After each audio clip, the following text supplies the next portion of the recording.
Here at Acre Street with young Klukowski, final home game this season.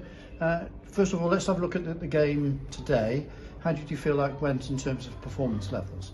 Yeah, really disappointed with the first 25 minutes. I thought Bradford had more energy, more enthusiasm for the game, and we felt that we had to make a change. So we changed the shape from the sideline, and I thought that really helped the players plug a few more gaps in wide areas, helped us build into the game, and I thought we finished the first half very, very strongly. We then spoke about starting fast at half time and being more on the front foot, which the boys did, and probably should have been 1-0 up after 30 seconds. And then a whole host of opportunities throughout the second half which should be taken and aren't. And then obviously the last one probably sums our season up in a nutshell with regards to not being able to hit the back of the net when required. I suppose you look at it overall and say, well, you're conscious of the fact that Bradford needed the 3 points and we're going to go for it at some stage. Yeah, we spoke about that. We were unsure whether they were going to go for it from the start or hold on and keep it tight and then really go for it the last 5 minutes. I thought they started quite brightly, and then I thought we took over the game. They were obviously pushing towards the end, which gave us a bit more space to exploit with the pace of Ryan and Miles, but we just didn't have that last piece of the jigsaw. I suppose it's a question of trying to stretch them as much as possible and use the pace that you've obviously got in the team. You mentioned that last chance. I mean, credit to Miles Story for running the full length of the pitch, really. He did well, and he's done that well for us all season. He gets the team up the pitch with his pace, and he's an excellent ball carrier. But yeah, we've missed a chance, and I expect all of our squad members 9 out of 10 times to probably put that in the back of the net, and it would have been perfect timing. Last kick of the game, the crowd would have been very, very excited, and everyone walks away from Acre Street with huge smiles and delight. But it wasn't meant to be. We have to hold on to the positives, which are a clean sheet, and I believe we might have matched the highest points total for Hereford in this division. So you'll be looking at that to build on that next week at Blythe. They'll be fighting for their lives as well up at Blythe next Saturday. Yeah, we wanted 60 points at the end of the season. That's not achievable now, so we have to reset.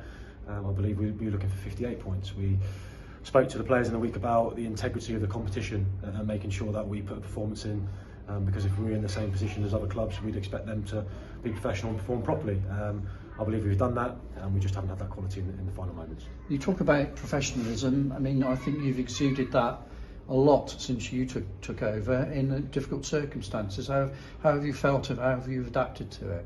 Yeah, I felt very comfortable. I think it's probably confirmed that it's something I see myself doing in the future, and I've enjoyed working for this great football club, and would like to thank everybody involved, from the board to the fans to the players, for trusting me to be and lead this club. So yeah, it's been wonderful learning for myself, great development, learned a lot along the way, but it does leave with a tinge of frustration, and I think the players feel that we have underachieved. Certainly for overall the season, it's a case of what could have been, I suppose, as far as Hereford were concerned overall.